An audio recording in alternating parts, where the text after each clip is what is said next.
সারা দুনিয়ার নজর যখন আমেরিকা ইরান সংঘাতের দিকে, ঠিক সেই সময় কিন্তু লেবাননে একটা ভয়াবহ নতুন অধ্যায় শুরু হয়ে গেছে। চলুন আজকের আলোচনায় আমরা এই বিষয়টারই গভীরে যাব, দেখব আসলে কি ঘটছে সেখানে। শুরুতেই একটা সংখ্যা দেখি, 1000-এরও বেশি।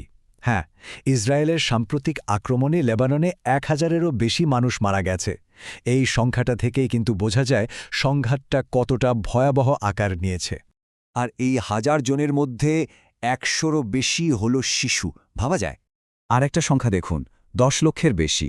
এত মানুষ নিজেদের বাড়িঘর ছেড়ে পালাতে বাধ্য হয়েছে।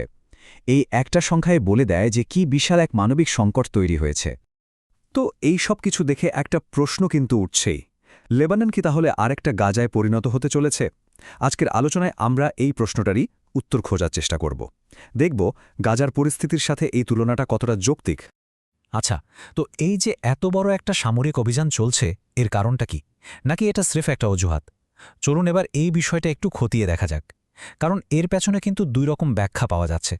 একদিকে আনুষ্ঠানিকভাবে ইসরায়েল বলছে যে তাদের লক্ষ্য হল সন্ত্রাসী সংগঠন হিজবুল্লাহ, মানে এটা একটা টার্গেটেড অপারেশন। কিন্তু অন্যদিকে অভিযোগ উঠছে যে আসল উদ্দেশ্যটা একেবারেই ভিন্ন। বলা হচ্ছে এর মূল লক্ষ্য হল দক্ষিণ লেবাননকে জনশূন্য করে দেওয়া, যাতে সেখানে ইসরায়েলি বসতি স্থাপন করা যায়, মানে এক কথায় ভূমি দখল। আর এই অভিযোগটাকে আরও জোরালো করছে ইসরায়েলের প্রতিরক্ষা মন্ত্রীর একটা বক্তব্য। তিনি বলেছেন, যতক্ষণ না ইসরায়েলের নিরাপত্তা নিশ্চিত হচ্ছে ততক্ষণ বাস্তুচ্যুত মানুষরা বাড়ি ফিরতে পারবে না। এখন এর মানেটা কি? ইসরায়েল তো নিজেদেরকে সবসময় একটা হুমকির মধ্যে আছে বলে মনে করে, তাই না? তার মানে কি এই মানুষগুলো আর কখনোই নিজেদের বাড়িতে ফিরতে পারবে না? এই বাস্তুচ্যুতি কি তাহলে স্থায়ী? শুধু তাই না, জানা যাচ্ছে যে এই সংঘাতে এমন এক অস্ত্র ব্যবহার করা হচ্ছে যা আন্তর্জাতিকভাবে নিষিদ্ধ, সাদা ফসফরাস। জিনিসটা এতটাই ভয়ঙ্কর যে এটা বাতাসের সংস্পর্শে এলেই জ্বলে ওঠে আর মানুষের মাংস পর্যন্ত গলিয়ে দেয়। আর সবচেয়ে ভয়ঙ্কর ব্যাপার হলো এটা জল দিয়েও নেভানো যায় না। তো পরিস্থিতিটা কিভাবে এই পর্যায়ে এসে দাঁড়ালো?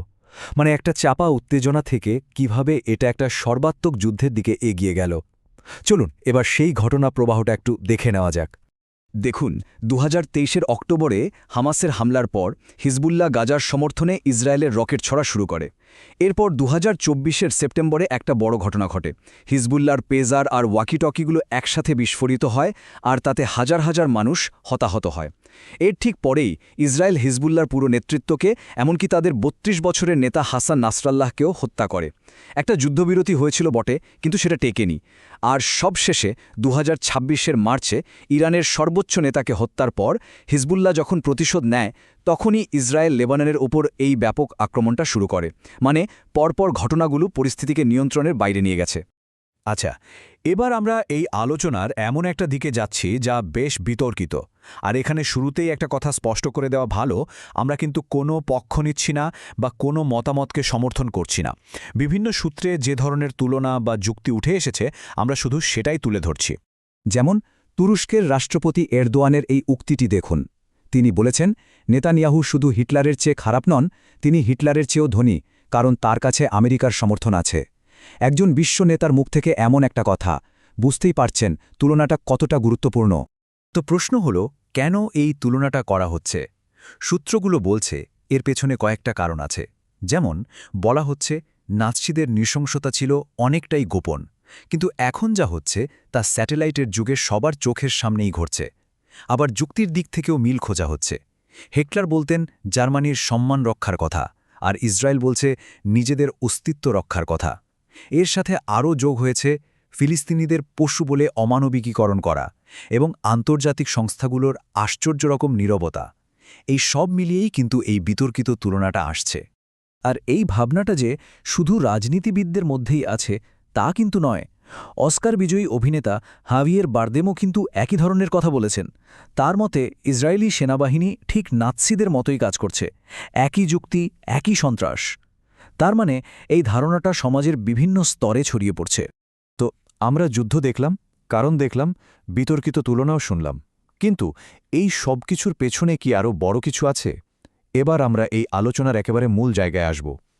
এমন একটা ধারণা সামনে আসছে যে এই যে রক্তক্ষয়ী যুদ্ধ, এটা আসলে একটা খুব সুচতুরভাবে সাজানো তথ্যযুদ্ধেরই ফল। কথাটা খুব সাধারণ কিন্তু গভীর। সবচেয়ে শক্তিশালী অস্ত্র কিন্তু বোমা নয়, আসল অস্ত্রটা হলো গল্প বা ন্যারেটিভ। আপনি পৃথিবীকে যে গল্পটা শোনাতে পারবেন সেটাই সত্যি হয়ে দাঁড়াবে, আর এই ন্যারেটিভ নিয়ন্ত্রণের খেলাটাই হয়তো আসল যুদ্ধ। এখানে একটা বেশ চাঞ্চল্যকর দাবি করা হচ্ছে। বলা হচ্ছে নেতানিয়াহুর সরকার নাকি ইচ্ছে করেই একটা পরিস্থিতি তৈরি করেছে। কিভাবে? প্রথমত, হামাসকে অর্থায়নের জন্য কাতার থেকে টাকা আসতে দেওয়া হয়েছে। দ্বিতীয়ত, ফিলিস্তিনের যে মধ্যপন্থী সরকার ছিল, মানে প্যালেস্টিনিয়ান অথরিটি, তাদেরকে ইচ্ছাকৃতভাবে দুর্বল করে দেওয়া হয়েছে। এর ফলে কি হলো? দ্বিরাষ্ট্রীয় সমাধান মানে দুটো আলাদা দেশ তৈরির সম্ভাবনাটাই প্রায় শেষ হয়ে গেল। আর চতুর্থত, এর মাধ্যমে একটা স্থায়ী সন্ত্রাসী শত্রু তৈরি রাখা হলো, যাদের অজুহাত দেখিয়ে যে কোনো সময় সামরিক অভিযান চালানো যায়। এই স্লাইডটা দেখলে পুরো প্যাটার্নটা খুব পরিষ্কার হয়ে যায়। গাজায় যুক্তি ছিল হামাস, আর লেবাননে যুক্তি হল হিজবুল্লাহ। দুই ক্ষেত্রেই ফলাফল একই, ব্যাপক ধ্বংসযোগ্য আর লক্ষ লক্ষ মানুষ বাস্তুচ্যুত। কিন্তু ন্যারেটিভ বা গল্পটা কি? গল্পটা হল ইসরায়েলি ভুক্তভোগী, মানে একই ছক, শুধু জায়গা আর প্রতিপক্ষটা ভিন্ন। তাহলে এই যে একটা ন্যারেটিভ তৈরি করা হচ্ছে, এর পরিণতিটা কি? এই এজেন্ডাটা কি সত্যিই অপ্রতিরোধ্য? চলুন আলোচনার একেবারে শেষ পর্যায়ে গিয়ে এই বিষয়গুলো একটু বোঝার চেষ্টা করি। এই ন্যারেটিভ কন্ট্রোলের একটা বড় উদাহরণ হলো আন্তর্জাতিক মিডিয়া।